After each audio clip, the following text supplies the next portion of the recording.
A close loss for the Sky, but a lot of positive signs out of Chicago. James K is here to explain it all. Locked on Women's Basketball starts now. You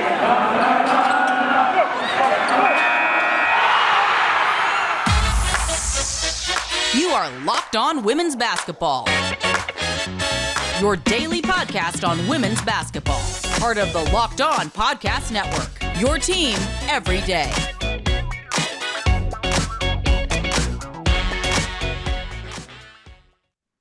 Well, hi there, everyone, and happy Tuesday to you. I am Howard Megdal, founder and editor of The Next, reminding you you can follow us every day by making us your first listen and then subscribing, or even just follow us on Twitter at Locked On WBB. We do daily podcasts on the game, really worth your time. My staff at The Next just does an incredible job. James K, who we'll get to momentarily, among them, and make sure you're following the work they're doing at thenexthoops.com as well. 24/7, 365 coverage of the women's game. James, it's worth pointing out, does really good work for us, works for the Chicago Tribune, does terrific work. Skyhook podcast. James is always value add wherever he is. And so I guess that is why you got such a friendly, positive reaction from Chicago Sky head coach James Wade when you asked him a question this weekend. Is that how it went down? Yeah, not quite. It's so funny with that interaction because I'm actually probably one of the few people that went into that game saying, I'm not really sure about the Las Vegas Aces. And of those who didn't hear the interaction between me and James Wade, I referred to the Aces as one of the best teams in the league. And then James indisputable. Indisputable. Yeah. One of the best teams, of course. Right, exactly. One of the best teams. James said that he wanted the media to continue to refer to the Aces as the best team. And as he was leaving the presser, he said, all hail Las Vegas.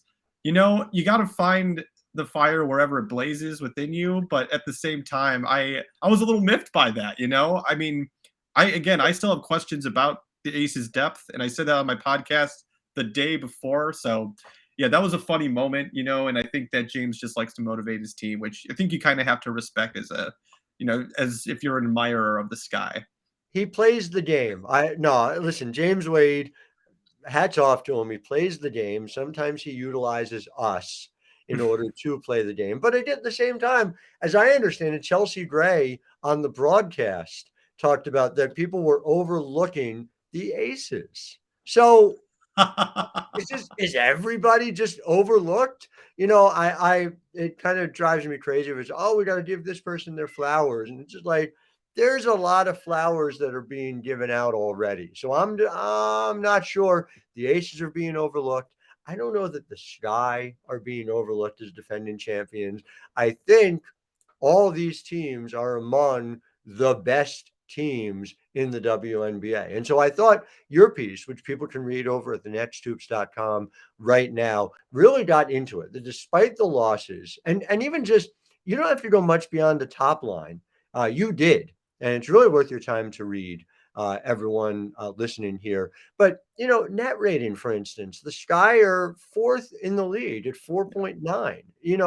There's a lot of reasons when you get just beyond even that 4-3 record, which I know it probably isn't where they want to be, although it's ahead of where they were at this point in the year last year, that the Chicago Sky have a lot of reasons for optimism at this point. And so take me through, if you could, just some of the biggest stat numbers that jumped out at you as far as what they've done so far. So over the last few games, I should say the first 5 games of the season, the Sky really weren't pushing the pace, which is abnormal for a James Wade-led team. He's someone that really does like to have his teams take advantage of early offense and getting out in the break. And we weren't seeing that at the top of the season. And that's largely due to Kalia Copper not being on this team from the onset, and the Sky really going with a 3-headed monster in the front court with Emma Meeseman, Azurá Stevens, and Candace Parker, who I would say outside of Candace, who was just a terrific passer in transition, that that wasn't a team that really was going to get on the break as much just because they were just a little bit slower than when you add someone like Kalia Copper, who was second in fast break points per game last year. So when they added Kalia Copper back, they started to jump out a little bit more in transition. So through the first 4 games in 2022, the Sky were last in the league, or had the slowest rate, I should say, in seconds per possession after a defensive rebound.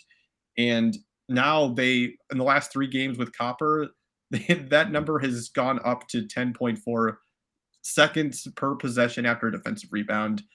We're already seeing the difference that Kalia Copper can make. And to me, that's how the Sky are going to be able to be successful moving forward, is just playing James Wade basketball where you're not letting the other team set up on the defensive end and you're pushing the pace. So, I asked Courtney Vandersloot and James Wade about like, hey, you guys are not playing out in transition as much as you were last year. And they said, just give it time. Like they wanted me to be patient with before writing that story.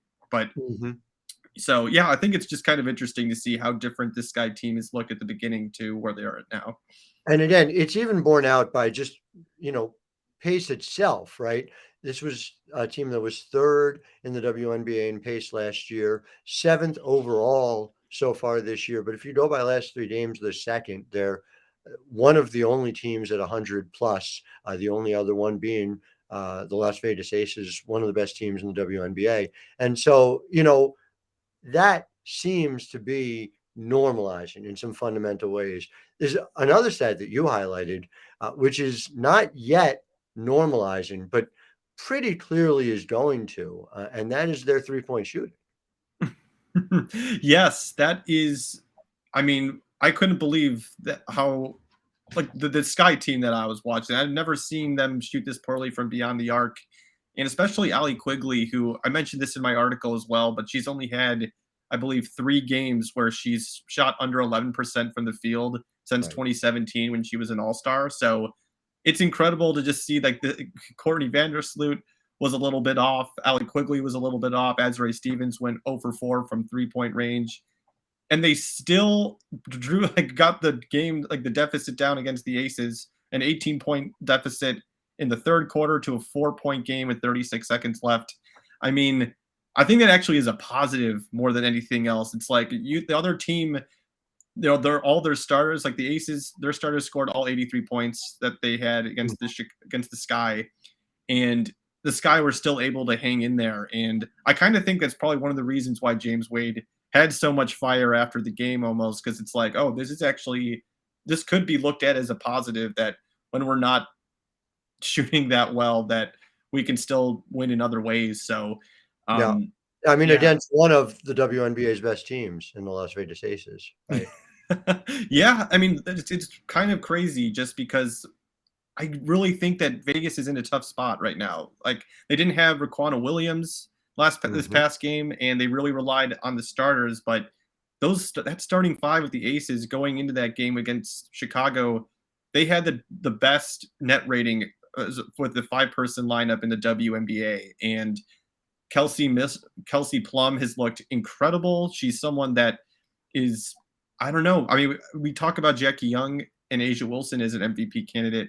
It'd be kind of crazy to see if Plum is able to get her assist numbers up, if she can enter that conversation, because live it was unbelievable. She ought to be. Matthew Walter did a terrific piece over at thenexthoops.com all about Kelsey Plum. Got to spend some time with her and isolate on what has made her year so special. But as somebody who's covered Plum dating back to her University of Washington days, to see everything finally coming together for her, somebody who nobody works harder than Kelsey Plum, and so to see her finally get the opportunity where she has a coach who's believing in her, she has the opportunity to put those minutes on the board.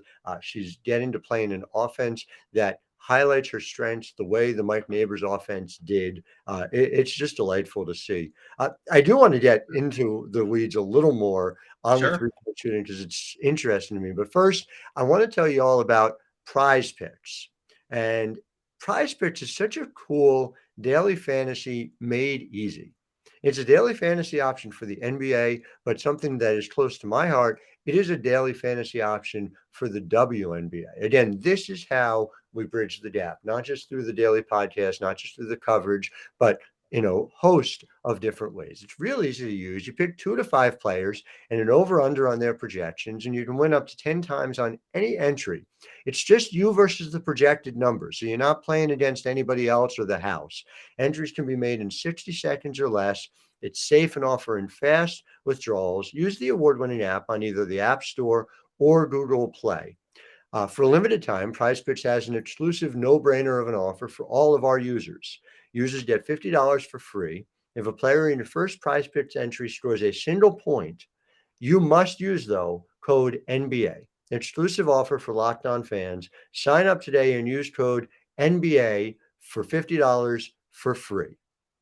So that is PrizePicks. And again, the wise betting says that somebody like Allie Quigley is going to shoot better than 16.7% from three-point range over the course of the year. It's always, to this day, a very strange thing when I see Allie shoot and she misses. Now, she misses plenty.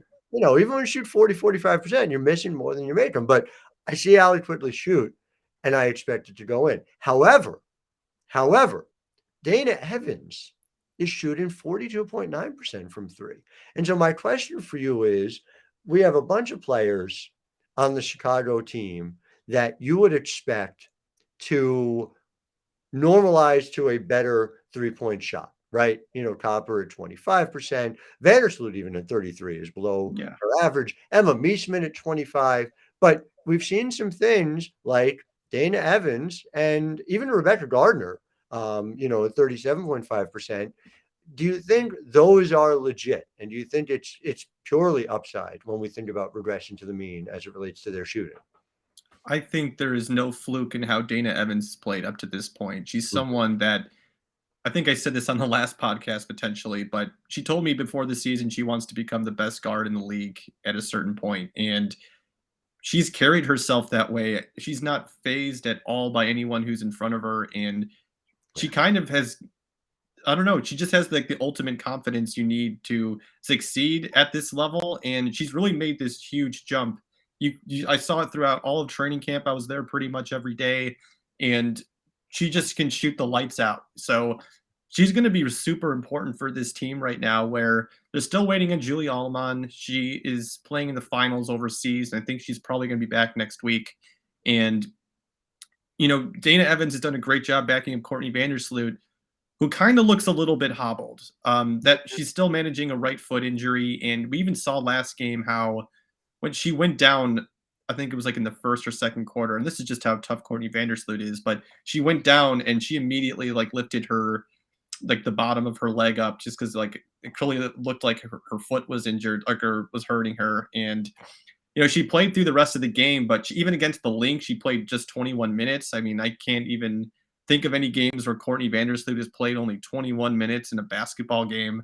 So Dana Evans has just been super important because she's able to just come in and, be the microwave that they need, but also just fill in for Sloot when she's been, when she goes to the bench.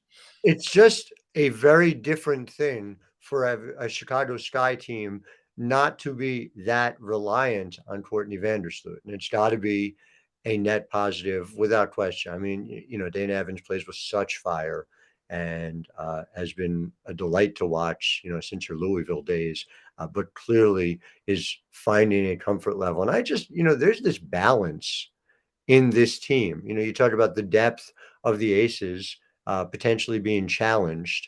It's hard to see the depth being challenged for the Chicago Sky when you've got Parker. I mean, points per game is a lousy stat, because of the limitations of it. It's let's say a less useful stat to identify a range of different things, but it does kind of give you a sense of where the scoring's coming from, obviously.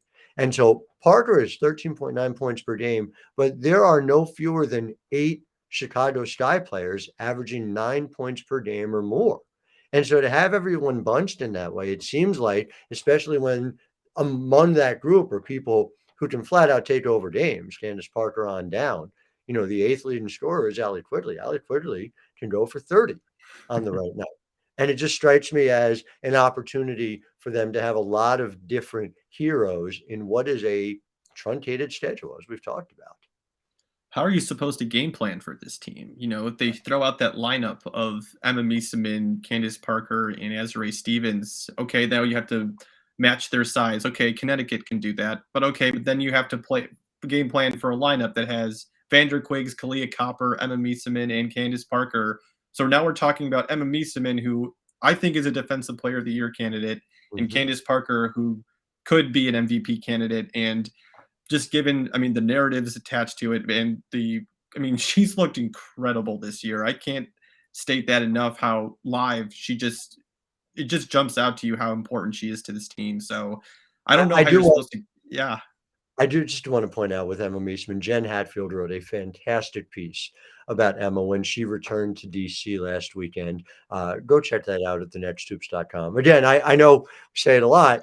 We cover everything. We have more than 100 reported pieces every month. So make sure you are subscribing. It's $9 a month or $72 a year. We've had this ongoing offer where we'll pay for your league pass. So it costs $47.01. We take $24.99 off. Use that for league pass. You can watch all the games. You get 100 plus reported pieces per month. So make sure you're subscribing over at thenexthoops.com. And I hate to throw that in again in the middle of it, but just every single player who comes up, we've got somebody who wrote an in-depth profile about them, and that's in the past week. So it's just a crazy thing to consider. But anyway, Emma Eastman, absolutely. Defensive Player of the Year, somebody who's capable of scoring in bunches. Even Rebecca Gardner. Look at what they've gotten out of Rebecca Gardner so far, a 31-year-old rookie.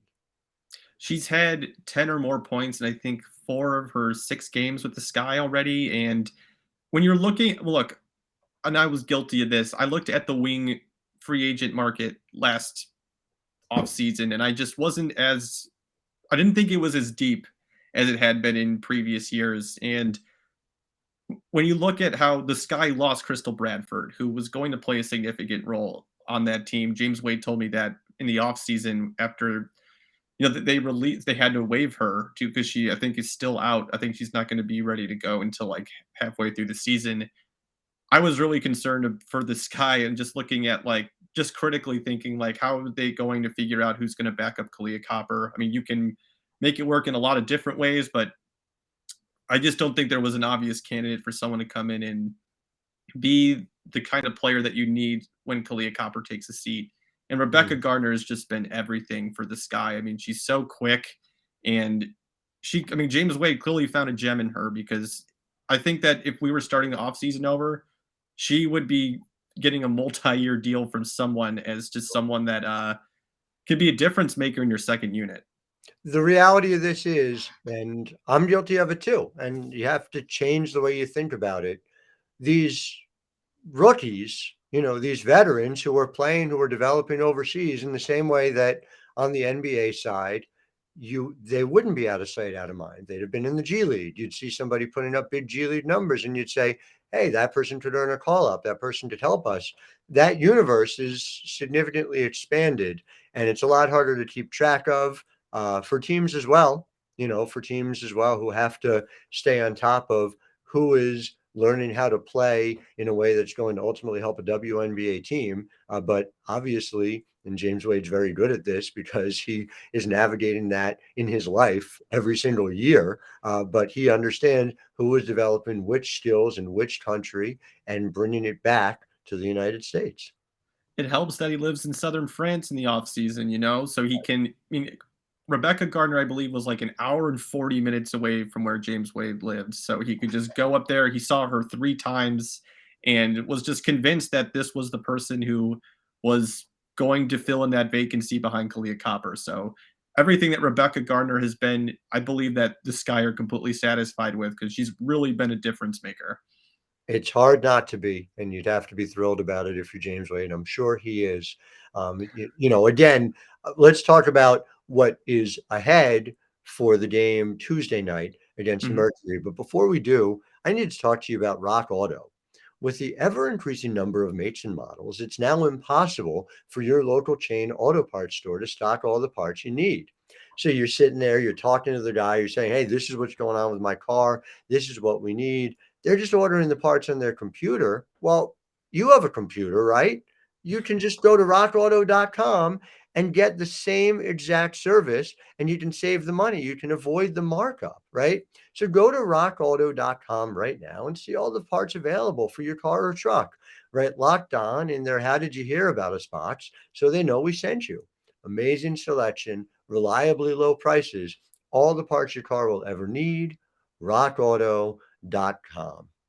So the Phoenix Mercury come to town tonight. Their net rating is minus 9.8.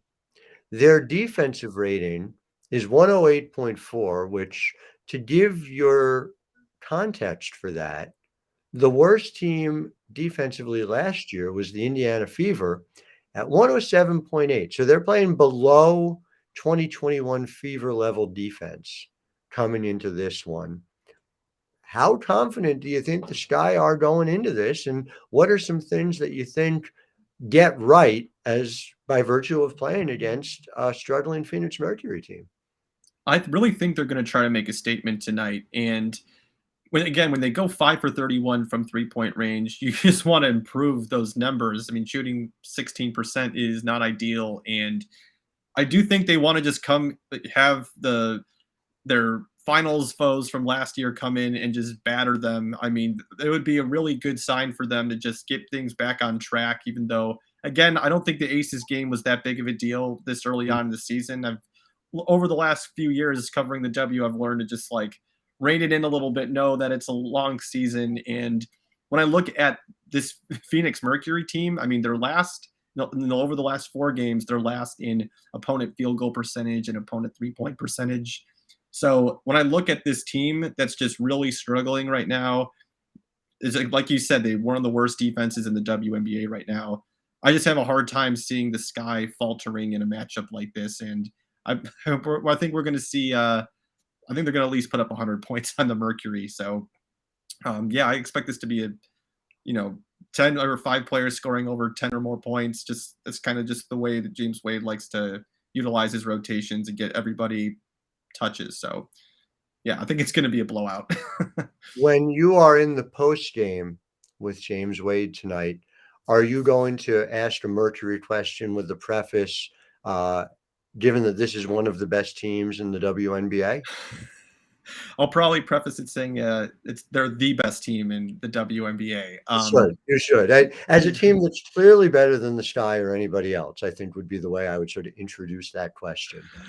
I mean, there's no other way of doing it, Howard. I mean, I try not to poke the bear, but no, I think that, again, I kind of love the energy that James had after the game. It's just where it was directed. It's just beyond me because the Aces being the best team didn't come from me, man. So we'll see what happens tonight and if the Sky prove that they're the best team in the league.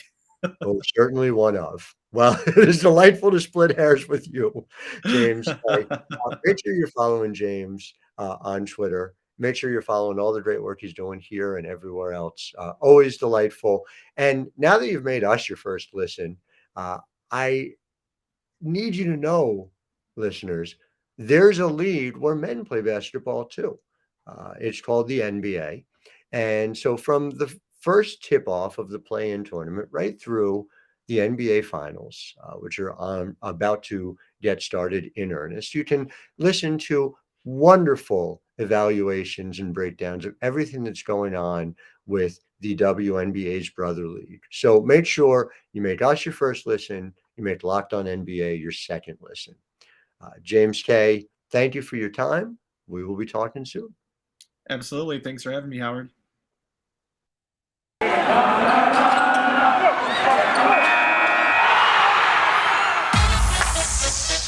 You are Locked On Women's Basketball, your daily podcast on women's basketball. Part of the Locked On Podcast Network, your team every day.